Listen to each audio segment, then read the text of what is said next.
everyone. My name is Leroy. So I'm going to take you through the journey of how we actually manage to actually get all the 12 officers to be green certified. And I will tell you what actually takes to actually get all this building to be certified, all right? So let's go to the slides. So next slides. Okay, so as you can see over here, we have 12 officers.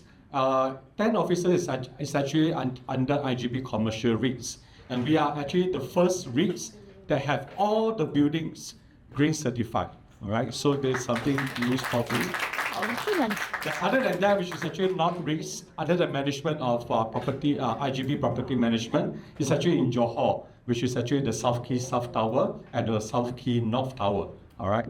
So, so you can see what we managed to get is actually our building, which is majority of them, is actually more than 10 years old, 15 years old, and still we are able to actually get gold green RE certified. All right.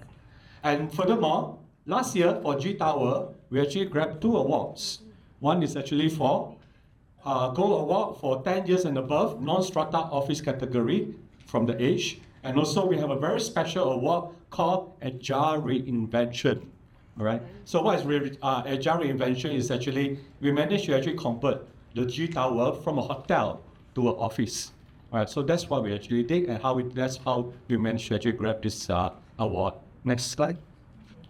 Okay, so I'm going to share with you how we actually score, what we actually did well in our scoring when we actually apply for our Green RE certification. So you can see over here, there are 2 main things which actually we score quite high. Number 1 is energy efficiency.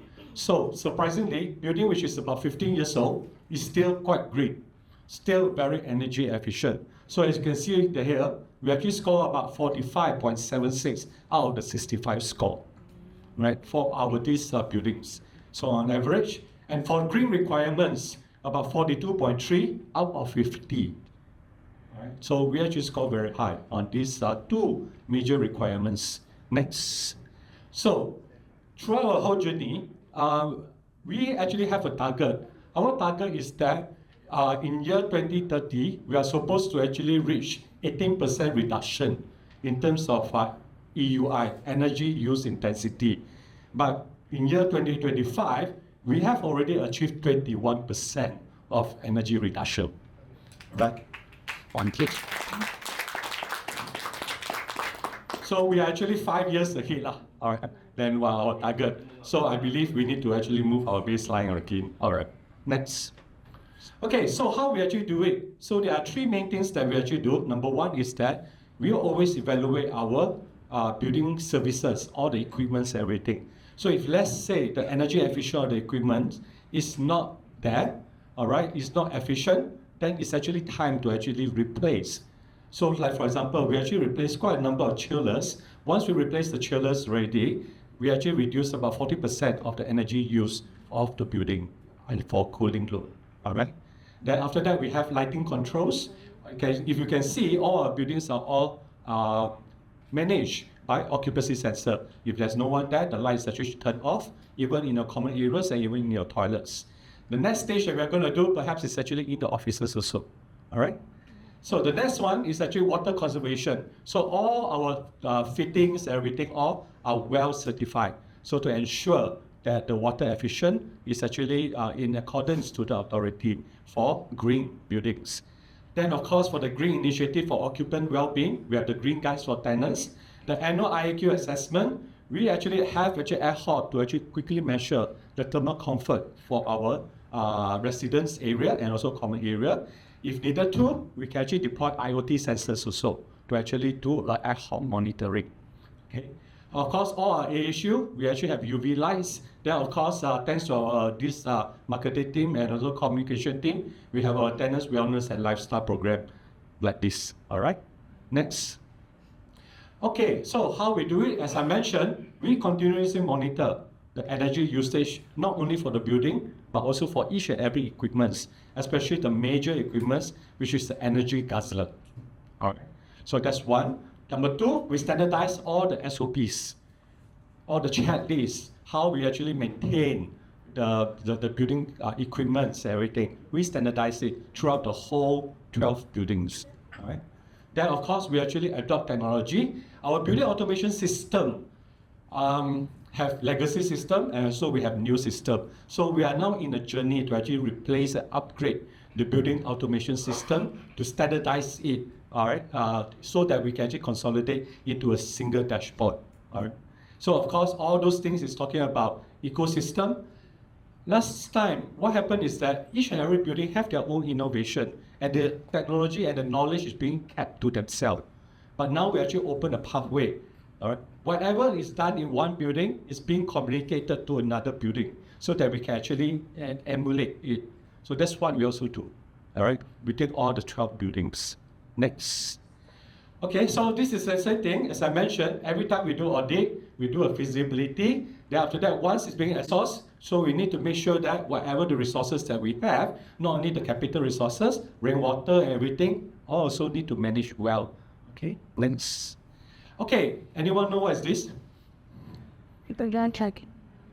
Yeah, Okay, so this is a dragon boat. Actually part of the dragon boat team. I brought out this dragon boat picture just as an analogy that there are a few things that a building, to measure a building, is quite similar in actually going in competition in the dragon boat. Number one, each and every individual have their own tasks. You have the pacer, you have a steerer, you have a drummer. No one is less important than the other. Everyone is very important. All right, to actually manage, to actually drive a dragon boat. Everyone need to be in sync. So SOPs, all right, everything all have to be in sync. All right, we have to listen to instruction. So if let's say there are new instruction and everything, and like now we have new coaches come up with new plans for us. We have to be able to listen and actually apply to it. All right, so most important of all, the reason why our building, even though it's 15 years old, nearly going to be 20 years old, but we still able to actually get the building green is because of, next slide, the team here. All right. So all the people are very important. They are the one that actually make sure that the building is efficient. They are the one that make sure that all the building is efficient and productivity, efficiency and everything, all is because of the people. Then we need to make sure, is it better to be self-consumption, or is it better if, let's say, there's excess energy to sell back to TMP? So those are things that we need to actually analyze. Okay, let's. All right, so for Garden North Tower and Garden South Tower, each one is about 71 kilowatt peak, and we have a total combination of 143 kilowatt peak system. We are using Huawei inverters. Our solar panel is actually Jinko bifacial solar panels. So the meaning of bifacial solar panels is that, yes, the solar panels actually located at the sun will generate electricity, but the rays that bounce from the floor going back to the solar will also generate electricity. So that's why it's actually bifacial. All right. Then of course we decided that the solar panel is small enough for us to actually consume 100%. So it's actually 100% self-consumption for our GST and GNT. Next. Okay, so feasibility study. How do we conduct the feasibility? So if let's say you have anything, any other buildings or anything that you want to actually conduct, these are the parameters that we actually use. Number one, we need to identify what is the system capacity. The solar yield. In Malaysia, a lot of time we use about 3.5 effective sunlight per day. Correct? Then of course the tariff rate during that time when we were actually doing the evaluation, we are using 0.535. The lifespan of the solar can be 20 years to 25 years. So we are actually using 20 years as our total cost of operation feasibility study. All right. So OPEX, to actually maintain the system and also put in the inflation of maintenance costs, is about 10,500 per year. Then also inverters need to be actually replaced every 5 years. So we also put in the cost for our feasibility study, all right, which is about 36,000. Okay, next. So as you can see over here, there was actually a discussion that should we actually sign a PPA or should we actually outright purchase? So at the end of the day, we managed to actually convince the management that it's actually much more beneficial to us if, let's say, we were to actually outright purchase. There will be much more net savings, all right, compared to PPA contract. Right. So, so you can see over here, the simple payback is only 2.72 years out of the 20 years. So actually, solar panels installation is actually no-brainer already. All right. You can say many years ago, it actually cost about 5,000 ringgit per kilowatt peak. But now the solar panel actually costs like 3,000 ringgit or 2,800 ringgit or less per kilowatt peak. So it's very feasible. Okay, next. Okay, so our purchase, based on just now the GST, GNT, our return on investment is about 520%. Yeah. Okay, net present value for a period of 20 years is 812. Okay. Our internal rate of return is 34, and of course just now, as I repeat again, the payback is 2.72 years. Okay, next. Oh yeah, just go back. So if you notice over here, there's one small little note that REITs do not benefit from green incentive tax allowance or capital allowance. So that is always a worry for me because that will actually help me to actually to have a better feasibility result. But even though without guitar and without the CA, I'm still able to get a simple payback of 2.7 years, which is very good. Right. That's okay. Because I came from previous properties and everything, I have a lot of solar projects.